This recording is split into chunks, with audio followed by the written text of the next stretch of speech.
I'm just going to give everybody a few minutes to actually join us. I can actually see when people come in.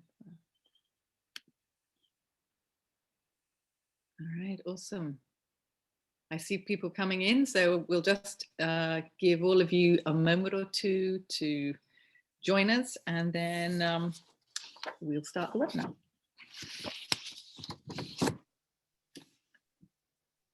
It's great to see.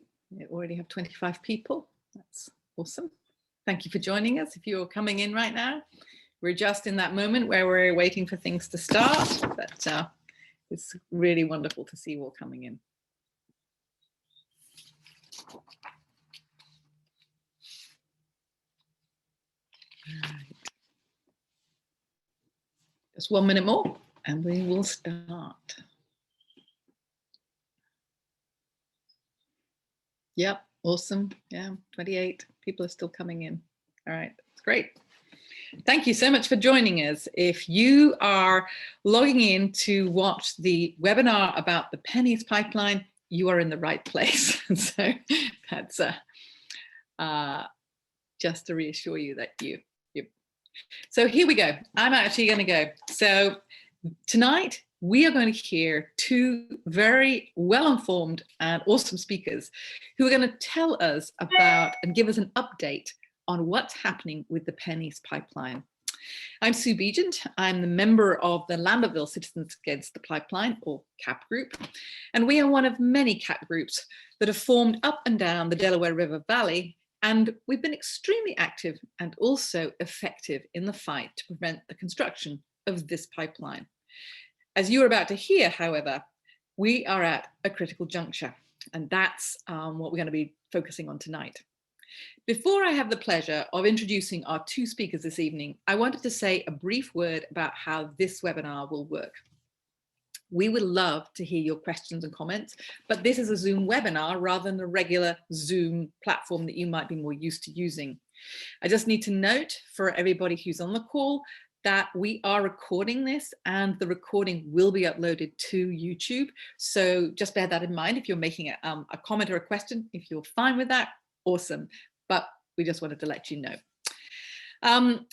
Now, if you've been used to regular Zoom, you are probably used to appearing on camera when you speak or choosing whether you do or not.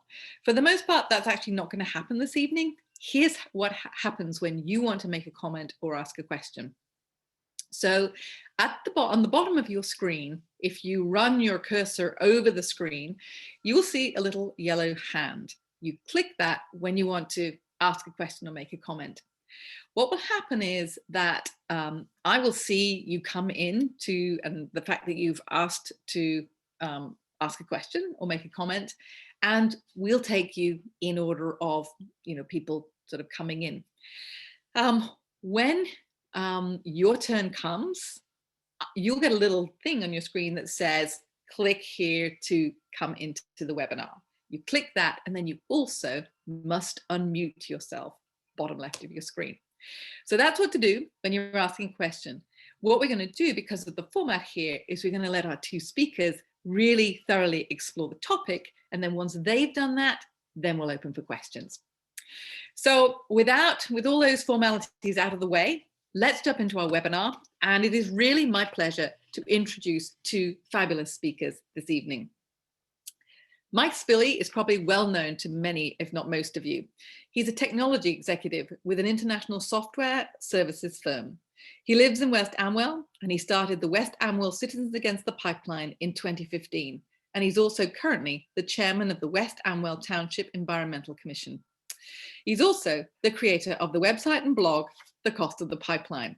And just a personal recommendation from me, if you want to learn about history or you have questions about the pipeline, that particular website is an awesome resource, The Cost of the Pipeline. Go check it out. Our other speaker tonight, also very well known to many of you, is Gary Brackenridge. He's a current trustee and chairman of HALT, PennEast. Gary joined the fight in 2017, shortly after moving to the area, and he works as a software executive by day and lives on a small farm in Delaware Township And so welcome to both of you. It's awesome that you're here to talk to us about some very key issues that are facing us and developments that are about to take place. So gentlemen, please take it away. Thanks, Sue. Really appreciate it. So I'll lead it in first, and then I'll kick it over to Gary. So what we want to talk about tonight is a few important things around PennEast. Obviously, the most important is the Supreme Court case. So next week, the Supreme Court is going to hear oral arguments about the case, pro and con. So we'll talk what briefs have been filed, potentially what we could see out of the court, and next steps from that. Beyond that, there are other avenues other than Supreme Court case that's going on. So there's currently several appeals that are pending in circuit courts against FERC regarding PennEast. There's the phase 1 and phase 2 application with FERC that's also paused. There's some interesting commentary from the member companies that are the owners of PennEast that are somewhat reversing themselves in where they want to go with the project. There's obviously the DRBC and New Jersey DEP, which have yet to make any ruling at all about this, but are very important stakeholders in this process. We have a little bit about FERC. So a little bit about how FERC has changed over the past year with the new Biden administration, and then some more things about what our local politicians are doing, what HALT's doing, and then some actions that we can take. So I think starting with the Supreme Court. Yes, may I just interject? I'm so sorry. Gary, actually I have to let my dogs back in. So if you want to start. So one of the things that I would love to say is, so I know that some of the people on this webinar have not been following this closely. They've been aware of it, but they're not necessarily au fait with all of the things that have brought us to where we are right now. So if you wouldn't mind doing just a little bit of recap. I think we all know that the case is actually at the Supreme Court, but many people may not know some of the background to it and also some of the detail. So that'd be awesome. Sure. Great. Well, thanks everyone for joining this evening. So just maybe a quick summary here across a number of topics. So what are the active threads in totality going on with the fight against PennEast for the moment? We'll start with some smaller things leading up to the SCOTUS situation. We'll get into that update. But first, so there are 2 outstanding permits sitting in front of the Pennsylvania Department, DEP, that have not yet been acted upon, that are required for what is known as phase 1 of the pipeline that's only on the Pennsylvania side of the river. We care greatly about stopping that on phase 1 because, of course, there's a phase 2. And we don't believe this pipeline has any business being broken in 2 pieces or built in the slightest. That's outstanding. Second, the DRBC, Delaware River Basin Commission, which manages the watershed up and down the Delaware River, through a governance group that is appointed by the governors of the impacted states and a representative from the Army Corps of Engineers. They have an application in front of them right now from PennEast. It is in the comments period, and so you can make comments on that. So Pennsylvania DEP and the DRBC. Number 3, we do have this SCOTUS case that is in front of the Supreme Court. We'll talk about that in a moment. Number 4, FERC currently has an open docket or an open case rather around the PennEast certificate required for this phase 1 redo of their original application. That has not been acted upon either. It was tabled in their January meeting. So that's outstanding. New Jersey DEP has also not received a full and proper application for this project yet. We also have an outstanding court case with the Third Circuit Court in DC, the federal court rather. That court case is in abeyance until SCOTUS is decided. And that, in summary, we have Pennsylvania DEP, New Jersey DEP. I don't know why my video stopped. I'll try that again. New Jersey DEP, the DRBC, FERC, and the Supreme Court case. These are the outstanding actions, as well as the federal court case that's in the Third Circuit. These are all the actions that are open still in our fight and our different lines of defense. But let's get to SCOTUS, right? The Supreme Court case, a very interesting one. It only really affects, at this time, would only affect the New Jersey part of the project. It would not save Pennsylvania at this point. And so this is about eminent domain and land taking as it relates to state-owned properties in New Jersey, state-owned or managed properties. This case, it was the suit was filed against the state of New Jersey, who refused eminent domain proceedings by PennEast. And the NJCF, as another manager of these state-owned lands, is a co-party to the transaction to this case. So that case has been going through the process. It was certified to be heard earlier this year. And we have now had briefings filed by both PennEast. We filed a response brief from New Jersey State Attorney General and NJCF, backed up by a very talented team of Supreme Court specialist attorneys that are involved in that. We have amicus briefs filed on both sides, and PennEast just filed their response to our response brief a few days ago. All of this is leading up to the grand crescendo. The case is being heard next Thursday, oral arguments on the case. So that's happening. The timeline for a decision is sometime in June, would be the expected timeline for a decision. But Thursday is this. At this point, there aren't any real impacts or things anyone can do. All the briefs have been filed. All the parties are well situated. The court has all the information in front of them. They're digesting it now. They'll receive oral arguments next Thursday. They'll then consider it and come back with a decision some weeks thereafter. And that's kind of where we stand. Mike, back to you. Further thoughts on that? Yeah, so one of the comments I wanted to make on support is, what some of the outcomes could be and what some of the arguments are. So I think I'll start with the arguments first. So you mentioned the amicus briefs that have been filed, both for and against. And I've been going through them this afternoon, just to refresh my memory. And it's very striking to me, when you look at the pro PennEast filings, they're all obviously from industry, mostly industry lobbying groups, as well as one actual company. So most of them have been U.S. Chamber of Commerce, plumbing and pipe fitting industry unions, Energy Alliance, Pennsylvania Manufacturers Association, et cetera, et cetera. So a lot of mostly lobbying firms that are basically lobbying for their position. That's very pro pipeline. But most of them aren't really using legal arguments, which to me is interesting. The U.S. Chamber of Commerce and Pennsylvania Chamber of Commerce says that business will, as we know it, will cease to exist because pipes will no longer be built and businesses will shut down and effectively will be going back to the dark ages. Columbia Gas was more specific. I thought it was interesting. They basically said that everyone is NIMBY, not in my backyard, and the state of Maryland is being very mean to them. And SCOTUS really needs to reject this argument so that they can now override states at whim and not have to deal with states. Some of the other ones, obviously there's a lot of hyperbole. One of the pro PennEast ones are saying that tens of billions of dollars and millions of jobs are at risk because of this decision in the Third Circuit. It goes on and on and on, but they're almost all just saying the sky is falling. The world is going to cease to have any sort of business anymore. We're going to go back to the Stone Age, where we're going to have stone knives and campfires, and that's the sum of their arguments. And also saying, by the way, we've been doing this for 80 years. So since we've been doing it for 80 years, it must be right, because we've never, as a country, gotten it wrong and had to actually correct anything. And I won't go any further in there. I could go a lot into where the U.S. has sort of gone into the wrong direction. But suffice to say that just saying because we've always done it that way is not the right argument.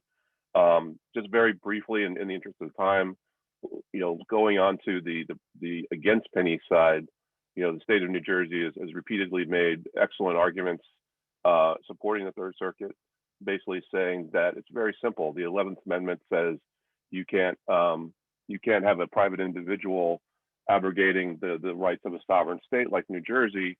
The Supreme Court has said, well, the federal government can do that, individuals can't. But even when the government wants to do it, they have to follow very specific rules. And if it's part of a law, the law has to be explicit. So the law has to say, and by the way, they're allowed to take land under eminent domain from a state. The New Jersey argument is that the Natural Gas Act, which all this falls under, and which what FERC deals with, what PennEast is under, is effectively saying that, well, they really meant it to be that, and because they meant it to be that, the Supreme Court should interpret it that way, which I think obviously is wrong, and the state of New Jersey thinks that's wrong as well. But just so people know, some of the other people filing was a number of other states.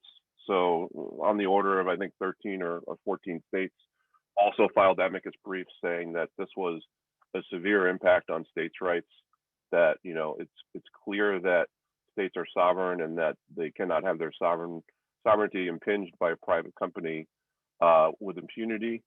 The Institute of Justice actually had an even more interesting case that basically says that because of the way FERC is set up, and because of the way the NGA works, and because of the way eminent domain works, states are put in this weird position that FERC is a certificate that's conditional. The pipeline company immediately sues the state in eminent domain courts, wins it, and then the pipeline could actually be rejected or could be withdrawn, such as several pipelines that have happened recently. So such as Constitution Pipeline.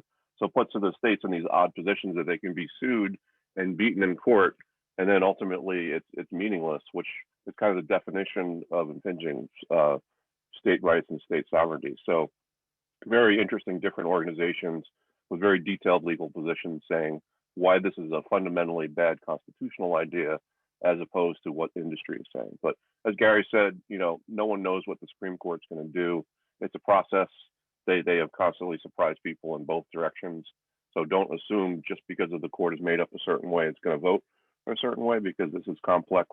It involves property rights, involves states' rights, it involves fossil fuel infrastructure. All those balls are being juggled in the air by the justices, and it'll be interesting to see where it comes down. But it's not the only thing that is going to matter in this fight. As Gary said, there's several other pieces that are pieces of the puzzle. But before I go on, Gary, is there anything else you want to mention about the Supreme Court piece? No, the only thing I would mention, and nice update, Mike. Several people I know had been following the press, and some weeks ago, the acting Solicitor General on behalf of the current White House administration filed a brief at the request of the Supreme Court on this case. And the brief was effusive in the direction of pro-PennEast.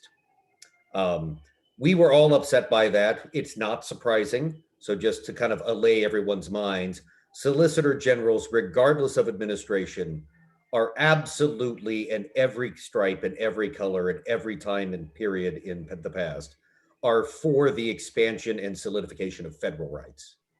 And that has always been the case. Solicitor General's office in this instance acts as FERC's agent, FERC being an agency of the US government. So the Solicitor General, not surprisingly, filed the brief that they did. Their extra comments that were made around the Biden administration is for this pipeline, et cetera, turned out upon further inspection to actually not be true, in the sense that no one in the administration, and we had our elected representative, Tom Malinowski, went and visited some affected homeowners just over the past 2 weeks in the area. And he had done some querying, because he and Bonnie Watson-Coleman had come out with a press release the very next day, aghast at this Solicitor General's filing.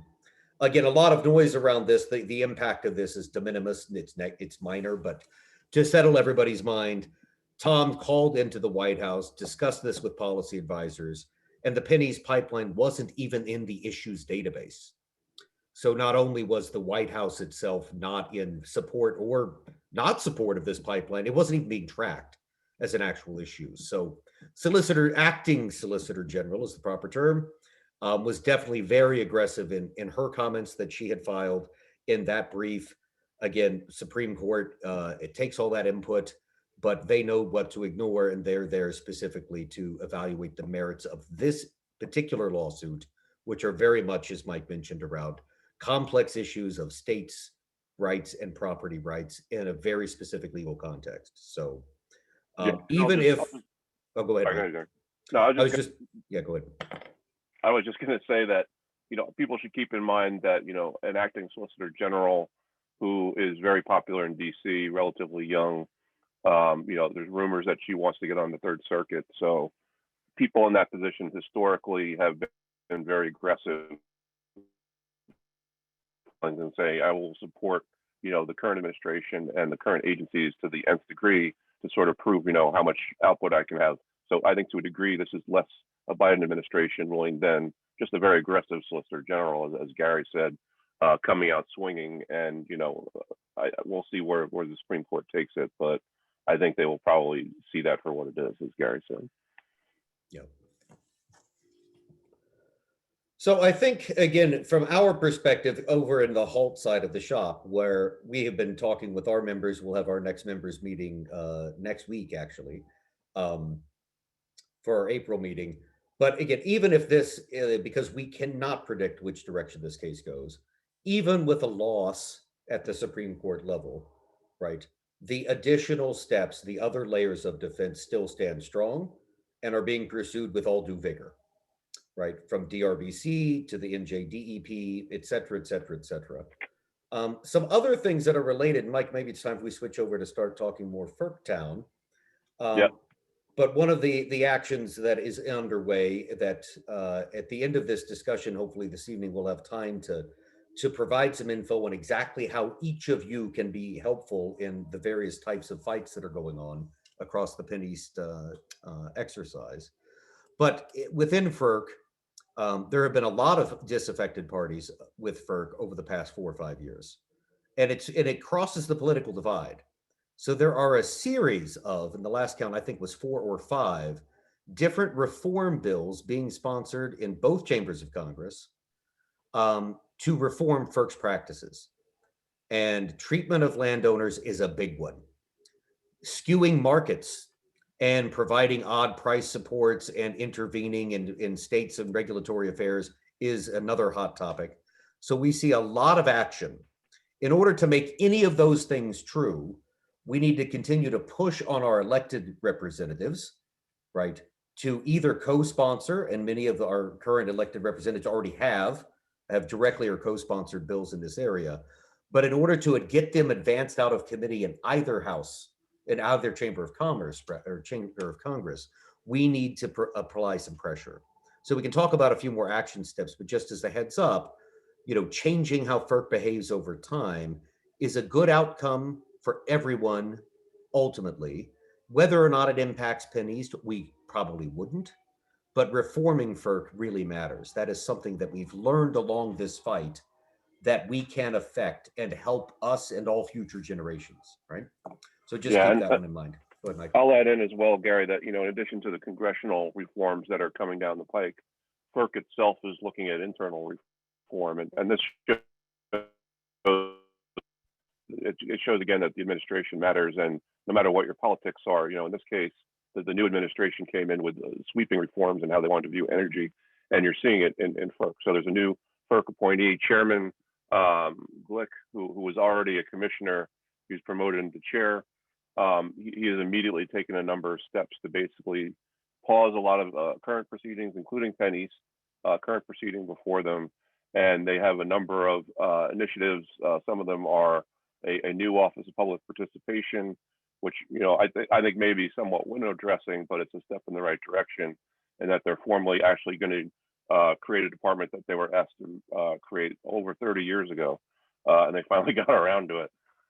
They also have reopened the docket where several years ago, 3 or 4, FERC actually opened a what's called a NOPR, a notice of proposed rulemaking, saying that we want to certificate pipeline policy, which is what affects pipelines like PennEast. Basically saying, it's been since 1999 is when we had our last one. The markets have changed. Maybe we should look at that again.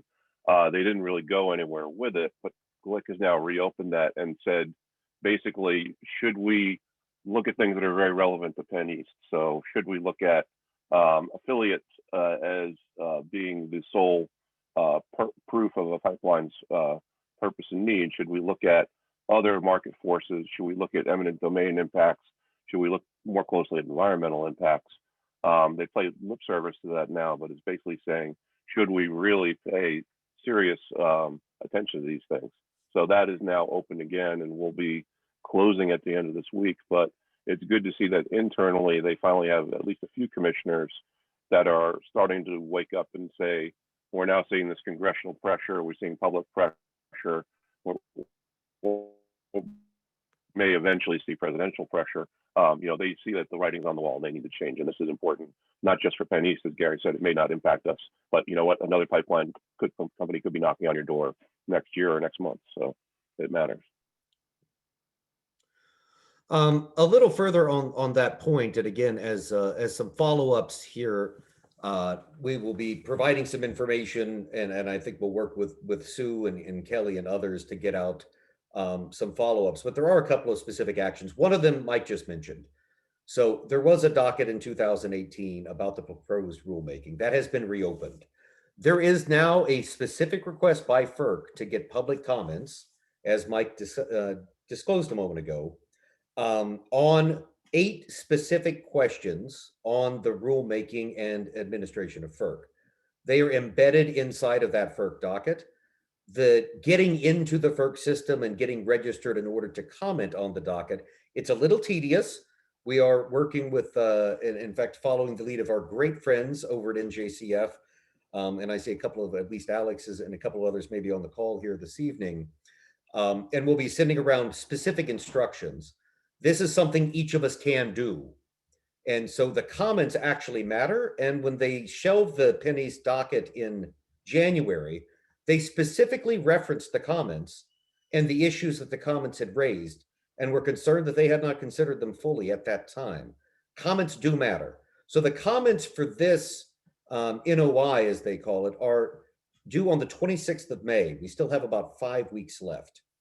There's an earlier deadline of this Friday, which relates to their comments from their February commissioners meeting with the public through the Office of Public Participation, which is fine to comment on as well. You can comment on both at the website, but we're specifically interested in your comments on the 2018 rulemaking topic, and that is reopened. They want comments. They actually appear to read them and to listen. So here's a specific action. Like I said, our good friends at NJCF have come up with a number of points that would be great comment makers. We will be circulating these points. I'm not going to read through all the text this evening. It would be impossible to take those notes. But we're going to be providing those comments to the Halt PennEast email list. And I'm sure with NJCF's blessing, we'll get it out to all the caps and put it up on social media, et cetera, do the usual process. But we have specific language and points that can be made. You can make any other points you'd like. But this is an action that does matter, due on the 26th of May. So you even have time to do it, which is even better. You actually have time in this deadline. Yeah, and what's interesting here is that, you know, I mentioned before that FERC paused the PennEast proceedings. I just want to sort of spell out for people so they understand the sort of chain of dependencies that are happening here. So what's happened at this point is that Supreme Court said they would take the amicus brief, or they would take the writ of certiorari. They're going to listen to the case for PennEast. The Court of Appeals, I believe it's the DC Court of Appeals and possibly others. There's several cases from Halt, from NJCF, Delaware Riverkeeper Network. Those have all been consolidated, and those cases have been put in abeyance, where basically they said, well, this whole thing is before the Supreme Court. We're not going to rule till that happens. So those appeals have been put on hold. FERC has now said that the phase 1, phase 2 amendment proposal before them, that's basically dependent on those appeals that are happening. So they basically have paused that as well. And that's where FERC actually noted, as Gary sort of alluded to, that FERC finally noticed in our comments that NJCF and others said, you can't rule on an amendment certificate for a pipeline company when appeals are pending. And they said, oh, wow, that's the law. We actually have to follow the law. So there's now a chain of things that are held up where the phase 1, phase 2 thing cannot happen until the SCOTUS case is decided sometime in early summer. And then the Court of Appeals case has to happen. And who knows how long that's going to take. And then meanwhile, as Gary said, there's the DRBC application before it. There's PADP still has not made their final ruling. And there may be some minor U.S. Army Corps of Engineer things they need to get through. And then there's nothing at all on the New Jersey side. So all their applications to date have been rejected. They would have to file brand new applications if they wanted to go forward. And that's, again, assuming this whole chain of events happened all in their favor. And, you know, one of the things I think that's interesting here is that I've been saying for years, and so other individuals and organizations, that eventually the PennEast owner's back is going to be broken, that it's going to be too much money, too much time, too much negative publicity. And that's finally starting to happen. What we saw with this year, I mentioned before that New Jersey Resources and UGI have publicly pulled back from PennEast and basically are not pulling out of the project, but they've disavowed themselves from the project. So they basically, NJR actually came out and said, we're pulling it from all of our financial projections.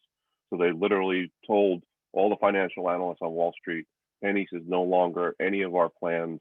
If it happens, that would be wonderful, but we're not making any of our financial projections based on it. At the same time, UGI basically said, we have no expectations for PennEast in the near future. It's also not in any of our plans. If it happens, great, but we have much more wonderful things to look at over here. So let's stop talking about PennEast. So those are two indicators that all of the delays and the money being spent, the $500 million to date, are all impacting the owning companies, and they're starting to finally have signs of severe fatigue. So that's another hopeful sign that their pushes are getting less and less frequent and less powerful than they were. I would like to mention a few things on a slight tangent here, but we mentioned earlier elected officials, right? So again, what are things we can do, we citizens can do with our elected officials? Well, I'll tell you the things that we're up to at the moment. And this organizationally at HALT and other organizations and partners and friends. So I guess the first thing I mentioned earlier, the FERC reform bills, right? Again, there's a number of them that are currently pending. There will probably be an effort in committee to consolidate these reforms into singular bills in each house or each chamber of Congress. So that is something that can be chased. We have been looking to re-engage our elected officials on this topic now that we're in front of SCOTUS, now that things are picking up again. We don't want to lose the momentum. Back in 2014, when this fight all began, 2013, 14, 15, we did have a good support across party lines from our elected officials, the state, and local and federal level against this pipeline. It's time to re-engage them, to have them get re-educated where it stands. The fight continues. We still have miles to go before we sleep. And we really need to continue to have them speak out on behalf of our opposition efforts, push forward with reform bills, apply pressure where they can, keep this in the press, et cetera, et cetera. Tom Malinowski has been very active in this area. Again, just an update. He did come and visit 6 different affected homes and landowners in the past couple of weeks during their Easter recess when he was back in the area. And it got a chance for him to see what's being lost, what's at risk, what's at stake, and the impact that it's had on the humans to live around here. He is preparing a letter to the White House, to the administration, on the topic of PennEast, the treatment of the homeowners and the landowners to date, what's at stake, and asking that the Biden administration clarify their position on this pipeline, and perhaps tie it into bigger issues going on. We and other organizations have been asked to provide inputs to his letter. We've drafted a series of different bullet points. His legislative assistant is currently preparing all of that. But that's another, action by an elected official, reach directly into the White House, right into the administration, seek clarity, seek some noise, and to really get these positions clarified. That same approach we also would like to see happen with everyone from the Murphy administration to state elected representatives, et cetera, et cetera. In that vein, the good folks over at the Lambertville CAP, our host for this evening, have prepared a draft ordinance. Ward, I see you're on the call. Not sure if you want to give an update, but I think there's an ordinance that may be presented here later this week. And well, Ward, I did see you on the call, but now I don't see you. Oh, there you are. Oh, yeah, he's here somewhere. Boy, he keeps bouncing around. Let me type him by this. He's got his hand up, and we are going to. All right, can you hear me? Hey, there we go. We got you, Ward. Over to you. Thank you, Sue, Mike, and Gary for a great presentation, and thanks for the opportunity to put a plug in here. So one local update on Thursday. The Lambertville City Council, among a number of other things that we're going to be addressing, will consider a resolution that's been approved by our local CAP group. It calls upon the governor, our U.S. senators, and Congressman Malinowski to urge the Biden administration to reverse its support of the PennEast pipeline use of eminent domain, to take New Jersey property, to oppose the PennEast pipeline project, and to support HR 2115. Just a quick note on that. FERC for years has relied on outdated private agreements to determine whether to approve future natural gas pipelines. They don't really look at duplicate or competing pipelines. And so,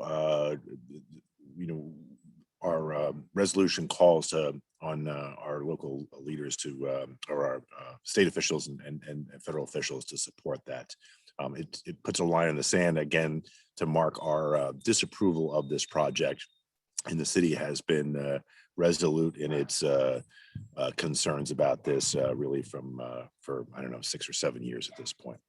So again, great job, and thanks for the opportunity to give a plug to our pending resolution that we hope to get full support on Thursday.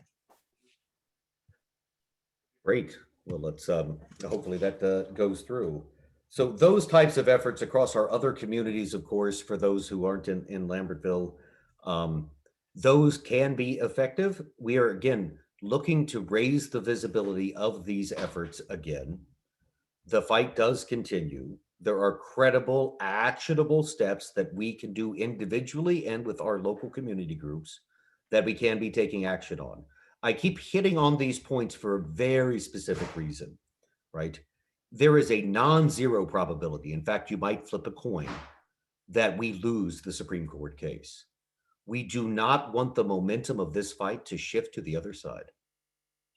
And even if we lose this case to, as Mike just laid out, there are 6, maybe 8, depending on how you count, remaining steps that we have to kill this pipeline off. They are sequenced, they are expensive, and they are going to be long dated. And we're going to fight like hell to make that happen. The more support we have, the more visible this is in the minds and eyes of our human citizens and our elected officials, the better shot we have to sustain ourselves. For those who had followed the Constitution pipeline fight, in the end, what won was the ability of the groups to stay coordinated, to stay motivated, and to be effective over a long period of time. We have this on our side in this fight as well, but it does provide the responsibility of those of us who are interested in this to keep at it. And sometimes we need a little reinvigoration. The SCOTUS thing has got us riled up again. The Solicitor General's brief did an actual useful job and got everybody foaming at the mouth a little bit. I think that's great. We need that vim and vigor to come back. Long fights are very tiring. People get weary. It's emotionally exhausting. It's time to re-energize ourselves, if that makes sense. And that's really what all of these actions are trying to do. Mike? It does, Gary. And I'll just close with one thing before I turn it over to Sue for questions. One thing you can look at in terms of where we've made positive change is look what's happened recently with the DRBC is that for years, people have been fighting to ban fracking in the Delaware water basin. And it's literally been going on for forever, it seems. It was just very recently that they finally actually acceded to all of the monumental pressure, and they actually voted to permanently ban fracking in the Delaware River Basin. And that's due entirely to the effort of activists, organizations, grassroots organizations, just all those people having a unified voice saying it's not about what political party I'm in. It's literally about this is our watershed, we're protecting it. And we actually made a change. We made Murphy, we made even Wolf listen, and even Governor Wolf in Pennsylvania, basically his representative voted for the ban. So this is where if you keep up the pressure over time, you eventually get over that area of resistance and you make a win, and the momentum behind that is huge. And keep in mind, it's been COVID-19 nightmare for over a year now. Our politicians were focused on that, and Malinowski and others have said very frankly, that was their number one priority. Thankfully, we have vaccines. We have all these different wonderful things coming down the pike. As Gary said, attention is refocused now, and this is our moment to seize where, again, putting that pressure, showing here we are 7 years later, still standing strong is making a difference. Our local and federal representatives are taking note, and just keep up the pressure, and it will have positive effect. So with that, Sue, I'm going to throw it over to you. All right, awesome. Thank you so much, both of you. That was like a fantastic overview. We do have a couple of people who with their hands up, so that's awesome. Just a quick reminder that what you're going to see is a button on the screen. You click that, and then you must unmute yourself. And please just say who you are and where you're from. Like, I'm Sue Beaton, I'm from Lambertville. So thank you so much. I'm going to invite Eve to join us and ask a question. Yes, thank you. I live in Lambertville on Lambert Lane. I've been here 15 years. And one crucial question is HR 2115 completely separate and apart from the comments that I put on the FERC docket? And if it is, what can I do script-wise to address HR 2115, support it? Is this something that I would be doing by sending something to Malinowski or other members of Congress? Where do I support HR 2115? And again, is that part of FERC commentary, or is this something separate? This is separate, Eve. So this is Gary. So thank you for the question, and great question. So HR 2115 is a draft proposed bill sitting in committee. It's been introduced, so it's in committee inside of the House of Representatives. That has nothing directly at all to do with the FERC comments that are based on the docket they've reopened for commentary. The subject matter that you might want to say, or the issues that the FERC reform bill, HR 2115, address, are very related to the questions that FERC has asked in their docket. But it is an actual reform bill sponsored and co-sponsored by Malinowski and a couple of others. So the way to impact a bill that's currently stuck in committee is absolutely reaching out to the House of Representatives elected officials, right? So your own representatives, and also finding the names of the people on the committee, which we can also share, and looking to apply pressure to them to consider the bill. Yep. As you may remember from the old TV show back in the 80s, right?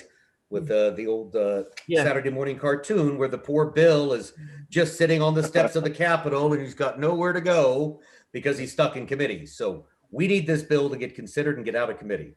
That's the first step. Yeah, and Gary, I'll just add into that, traditionally, the Obama administration saw natural gas as a bridge fuel. So it was basically trying to get out of coal into natural gas, which was probably a step in the right direction. But the collateral damage is that the Democratic platform for years was that natural gas is okay, and at least it's better than coal. So part of what we're trying to do is we're trying to reverse that, saying that the Biden administration is much more about renewables. It should be taking a much closer look at FERC, but that's going to require changing a lot of congressional minds who have had inertia in the direction of supporting natural gas. Now we're saying we need to pull you into a different direction. So it may think that you're lost in a sea of noise, but actually this is kind of a new issue for a lot of congressional people. So it will matter hearing a lot of voices on this. Okay. Thank you, Eve. Do you have any other questions or comments? I have to make this comment. I have to. I understand what was said about it being almost boilerplate for a solicitor general to have filed a brief like that.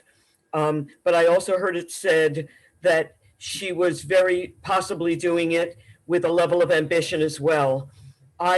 After 4 years of the Trump administration, and very specifically after January 6th, where the health of the democratic process is something that's been in crisis, I find it absolutely frightening that an administration I voted for has filed this amicus brief. It is very concerning and profoundly disturbing that any blue administration solicitor general, I've been a paralegal for 30 years. I've worked in criminal law. I worked in toxic tort and environmental law at Twain Morris in Philadelphia for many years on both sides of the aisle. I have a real understanding of that type of litigation. I've seen amicus briefs, pro and con, and I cannot believe that the Biden administration would do this so soon after coming into office. And I actually sent an email this morning to the Attorney General, the U.S. Attorney General's office, letting them know how heartbroken, frightened, and angered I am, having voted for their administration, that such a brief would be filed. End of rant. Yep. Yeah, Thank you. it makes sense, you know, and Gary alluded to it, and I did too, that it did seem, you know, beyond it's very common for administration to carry over the prior administration's Sure. decisions. However, you know, this was a little over the top, and there was a lot of added language that Absolutely. wasn't in the Trump administration. So I'm with you on that. And you know what? You know, the Biden administration is going to make mistakes, and it's up to the people to point them out and say, Yes, you know, in this case, absolutely. you know, maybe you made a mistake here. You maybe need to correct your Solicitor General and point them in the proper direction. Thank you so much. Okay, so our next person in line is Jeff Schaefer. Hi, you hear me? Loud and clear, Jeff. Okay. Hey, Jeff. Hi, Mike. Many years ago, you and I did analysis kind of in parallel that showed that this whole project made no economic sense. It only made profitability sense to the shareholder companies because of the regulatory failure that would allow them to pass the costs on to retail natural gas users. And we were hoping then that over time, the economics and the environmental policy would just strip away the benefits to the point where the companies would say, this isn't worth doing, and walk away. You suggested they are starting to pull back. Are we getting close to the point that whatever happens on the regulatory front, if we stretch it out another year, 18 months, the companies will just say, oh, the hell with it and walk away? So that's my opinion. Yeah, I think what we saw from NJR and UGI is them moving that direction. What's holding them back is that they have an LLC agreement that they signed all part of PennEast that has certain exit clauses about what they can and can't do. So they can't just unilaterally pull out because of penalty clauses that are in there. So right now, NJR and UGI basically said, we're not pulling out, but we're also not going to actively help in any way. So that's sort of them sort of threading the needle there. I think if SJI follows their lead, which they haven't yet, but if SJI follows their lead, I think it'll crumble from there because the remaining partners are much bigger by orders of magnitude. PennEast is a drop in the bucket for them, and it won't be worth it. I think SJI is the only company holding this thing up at this point. So I think additional pressure, more timeline will all be in our favor, and it may make them crack. In NJR's case, there was a CEO changeover as well, and it's clearly that he's messaged this was the old CEO's direction. I'm now Mr. Renewable and Mr. Conservation, so he's seeing this as a way to basically take over his company more effectively and have new policies that are not so controversial and painting NJR in a horrible public light. So yes, I do think that this is a step in the right direction, and these are the cracks we've been waiting for years. Yeah, this is what we've just hoping we could stretch it out until economic reality dawned on these people. It looks like we maybe can, because otherwise, even if they lose in the Supreme Court, if there was a big profitability thing, they'd find some other way to do it. They'd be back. Yeah, well, Jeff, you're spot on, which speaks to the real important efforts around FERC reform.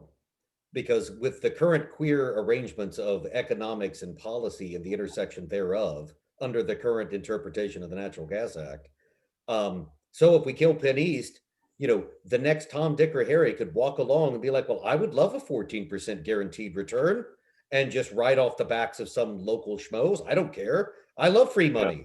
So let me figure out my own route in some nonsense pipeline and I'll take a turn as well. Like, this sounds great. So that is absolutely the longer term structural changes we have to have. Otherwise, we're just going to play whack-a-mole.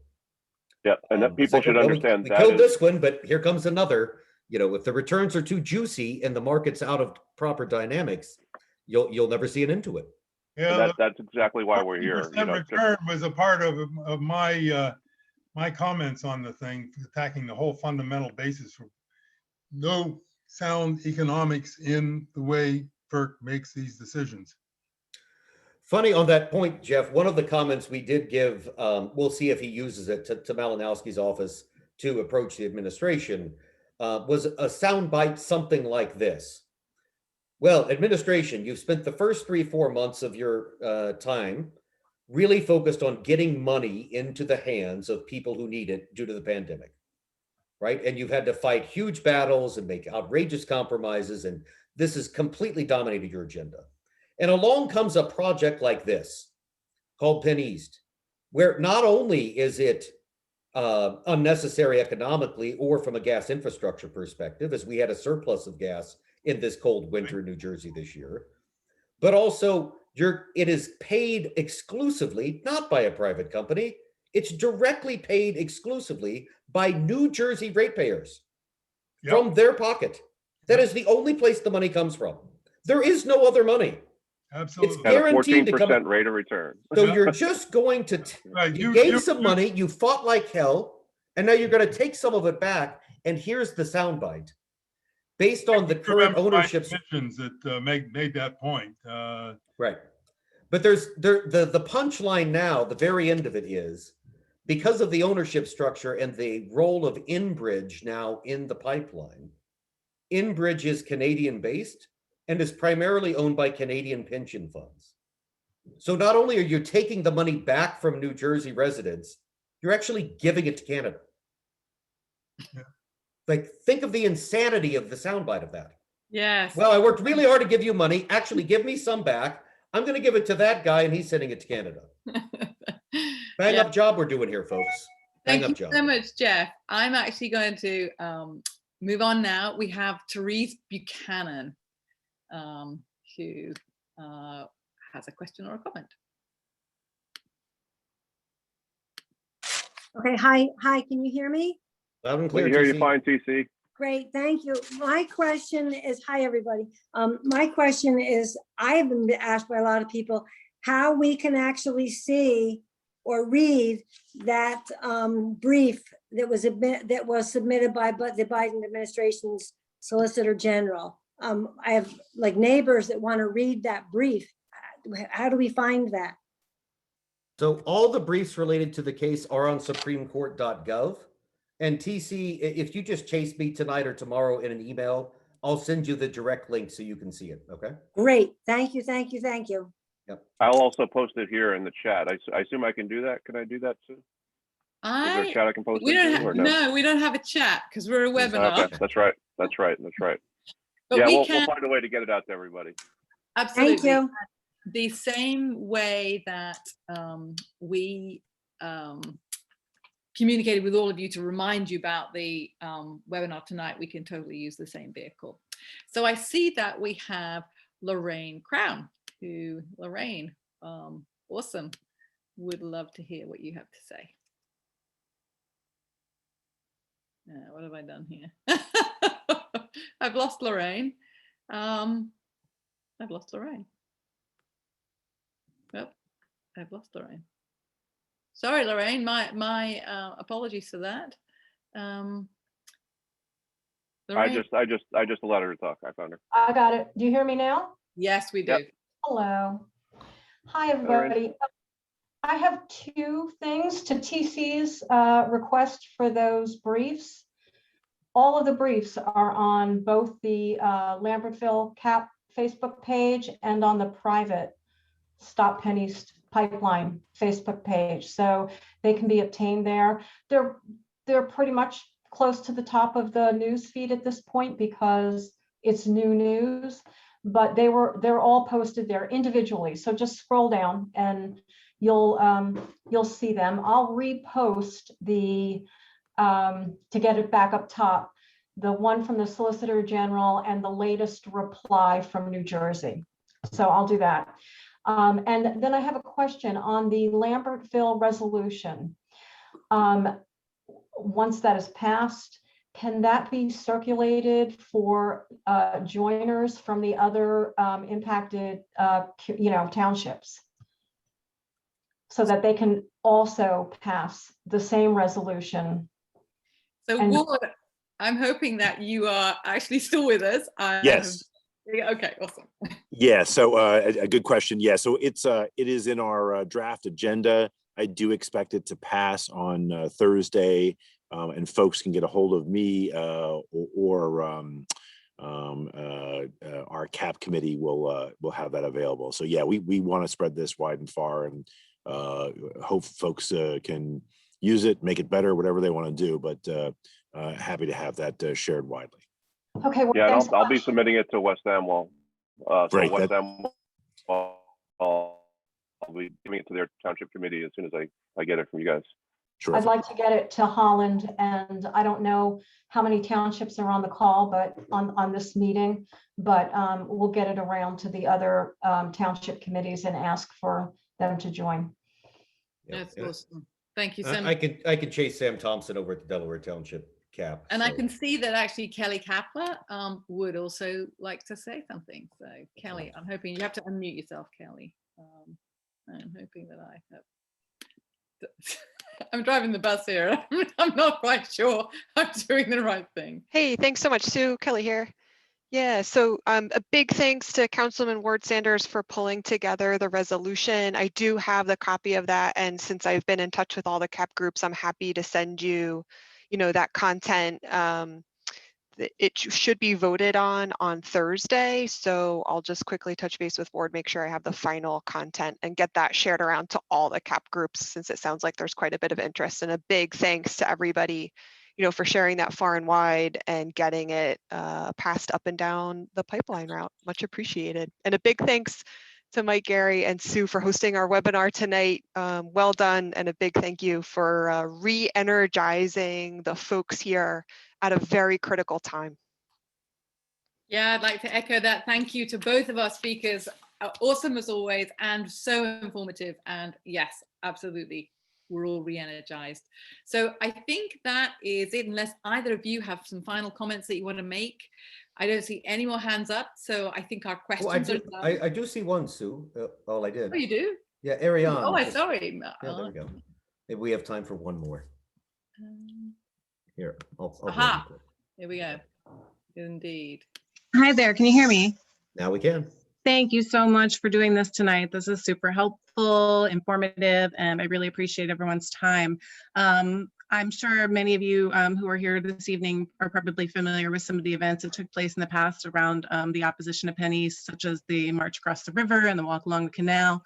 There is actually, I just wanted to make sure folks were briefed on the fact that there's going to be a march that's going to be taking place in late June of this year. It's not directly related to PennEast, but I know that the folks that will be making their way through our region are very interested in hearing from the folks who have been impacted by PennEast.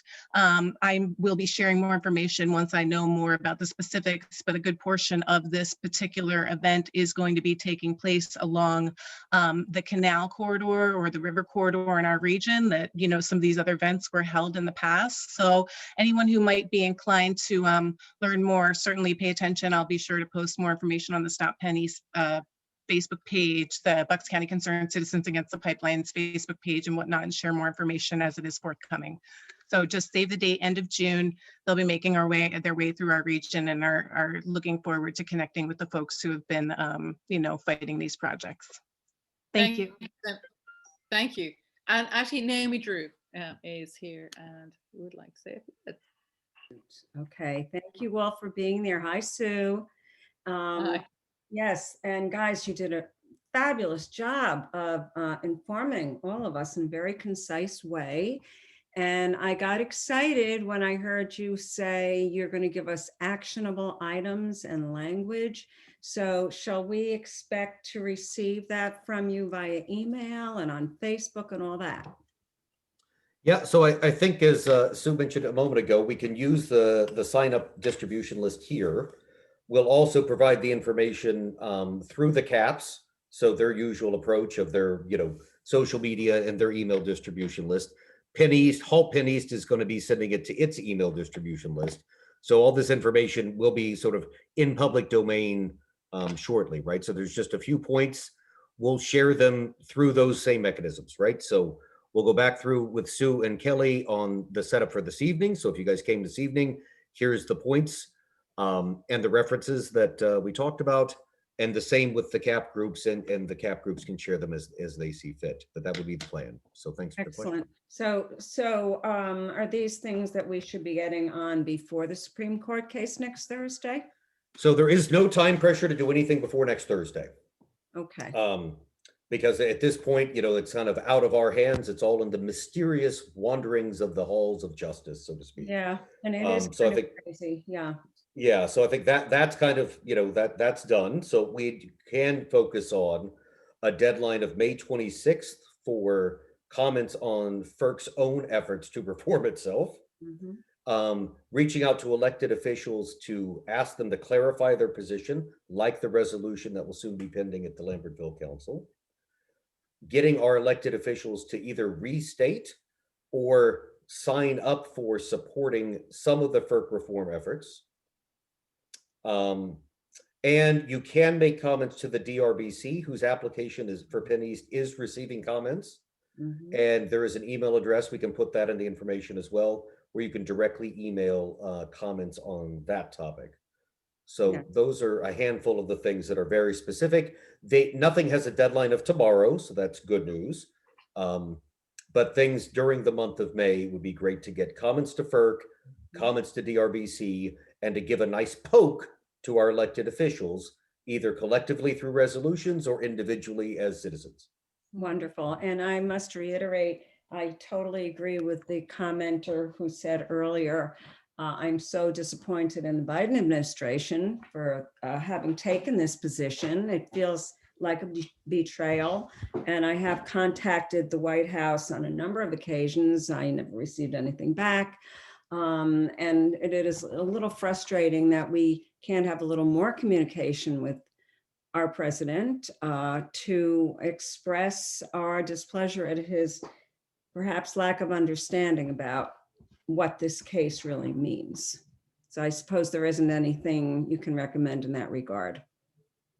Well, again, so one of our actions was, because Malinowski is an elected representative, Yeah. is very upset as well.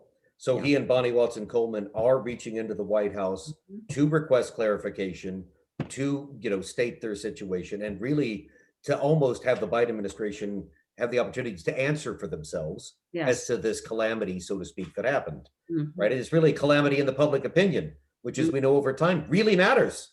Right? Absolutely. It doesn't have much bearing on the Supreme Court case because it's, you know, that's unlikely to have made much of an impact. But from a lens of the political will of the people, yeeks, Yeek. that's ugly. I mean, that's just ugly.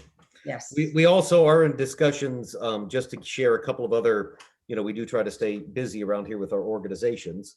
But there has been a couple of discussion threads where we may also try to reach in through the brand new position in the US government, which is John Kerry's role. Ah, yes. Now there you go. And now, while that's mostly an outwardly outside of US focused position for more of an ambassador minded approach, the reality is you can't have negotiations and discussions and what have you, and any credibility globally if you're screwing around on your home front.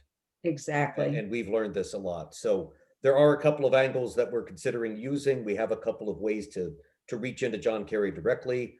Tom Malinowski has offered to reach John as well, Excellent. but we asked Tom to focus right now specifically on FERC reform and reaching the White House. He is our best shot, we think, at this point to reach into the administration. God bless Tom. Thank you so much. Thank you. Thank you, Naomi. You're welcome. I really don't see any other hands up now. So if you do have the question or comment, you have to quickly have to get that hand up. Otherwise, I think it's time to say thank you so very much to Gary and Mike. And we look forward to hearing the updates and obviously to making sure that all of you get all of the information that you need. And if you're anything like me and you can remember about 3 bullets and after that you're done, we will be sending you in written form some of the things that you can do to take action to support preventing this pipeline happening. So thank you, everybody. And thanks to the city of Lambertville. Yeah, thank you. Absolutely. And good night. Have a great week, everyone. Bye-bye. Bye-bye.